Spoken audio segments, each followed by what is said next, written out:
مشايخ الكرام سؤال هيسو قبل أي سوق قرتي وحيلا هاي عندها نبى سوقري وحليه هاي قبل لقبة سنان لقبة أيام نك هذه كفرتي كدبنا وأسكت تقني أوربيلاتي كدب بنقول سدوليه أيضا أور كله marka wuxuu leeyahay maxaan sameyn karaa gabadhina waan qaba hadda oo waan guursaday laakiin ayadoo uur la ayaan guursaday uurkaasna asaga iskale bimaana ninkii hore oo isqabaan ay uurkaas dhacay marka maxaan sameyn karaa cunugiisa xaalkiisa muxuu noqon karaa Soomaalida waxay yiraahdaan gabadh baa waxa laga waaninahay naaxumaanta jooji ayadoo la waaninahay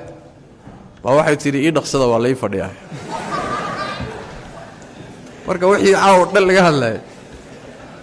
ayaaba hadda waxa bilaabatay covid waa mid ugu fool xumayd waa ninkaasi runtii arintiis waa culusta dulmi dhowr dhinaca buu ku jiraa ama uu galay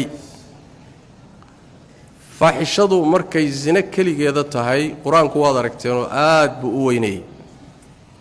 magaca ilaahay u bixiyeen faaxisha loo bixiyay faaxisha waxa la yiraahdaa waa shayga fool xumada meesha ugu dambaysa ka gaaray waa zinanimada waxa dheer nin walaalkii ah oo muslim ah oo xaq ku leh bal xuquuq ku leh buu gogoshiisii wasakhay ayaduna waa jariimo weyn laana way kala duwan tahay haweenay aan guri lahayn oo nin lahayn iyo mid nin le way kala duwan yihiin zinadii baa kala culus iyadana culayskeeda ay leedahay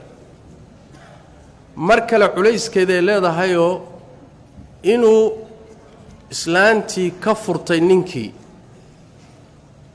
ilaa hadda soo mudhin waan qabaa Sooma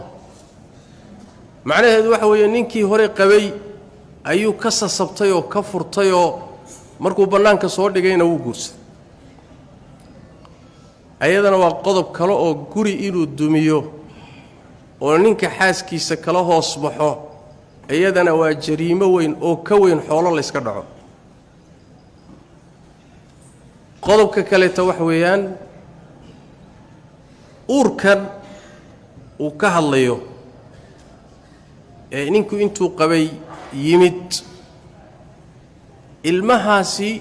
alwaladu lilfiraash buu nabigu sallallahu alayhi wasallam haweenayda ninka qaba ee xaaska u tahay gogasha u tahay inta uu xarigiisu ku xidhan yahay waxay dhasho isaga iska leh allahumma inayna ka suuroobi karin mooyee sayna uga suuroobi karin maalan xilli aysan isaga u dhali karin bay kala maqnaayeen xilli ayna caadada iyo curfiga haweenaydu aysan muddada uur lahaan karayn ayay ilmaha ku dhashay caad ahaan suurtagal ma markaas oo kale inay dhashay waa ilma zina waa laakiin marba hadduu ka suuroobi karo alwaladu lilfiraash ilmaha waxaa iska leh ninkii islaanta qabay ee gogosha iska lahaa walilcaahiri alxajar buu nabi sallallahu alayhi wasallam ninka zaaniga ee reerka soo dhaxgalayna asaga dhagax buu leeyahay asaga abaalkiisa waa in dhagax la dhaco laakiin maanta dhagaxi ma hayno ninkaasi ilaahay toobada waa aqbalaa laakiin dunuub waa weyn buu galay sida uga bixi karana ninkii walaalkiisa gogoshiisa uu fadareeyo haleeyay sida uga xalaashan karo idinka ma sawiran kartaan ya xaq bini aadan waay gurigiisii buu ka qaatay gogoshiisina waa ka wasakheeyay intaad u tagto ma dhihi kartaa gogoshii baad yaan ka wasakhay raalli ahow yaafi nin tuur le tabu saxda isaga yaqaan aday ku taala laakiin mid baanan uu ku sheegi ilaahina uu soo laabo haweenaydaasi aad sida khaladka isugu timaadeenna ku celi ninkeedii dib ugu celi hadduu qaadanayo ilmaha warkiisa ka bax qodobka kale wuxuu yahay ninka walaalka ah inaad cafi weydiisato waa inta keliyata inuu ku cafiyo tii ilaahay iyo zinadaad gashay baab kale waay laakiin isaga dhankiisa xaq u lahaa inuu cafiyo umbu ku dhici karaa haddaad tidhaahdo ma hortegi karo ama fidna ka weyn baan ka baqayaa anigu kuma dhihi karayo hawshaasi saasay ku dhammaan laakiin waxaa lagaaga baahanayaa cimrigaaga intaad nooshahay ninka walaalka inaad u ducayso bal wuxuun xaqiisii wax ka mid ah inaad gudi karto inaad isku daydo inahaas baan ka dhihi karaa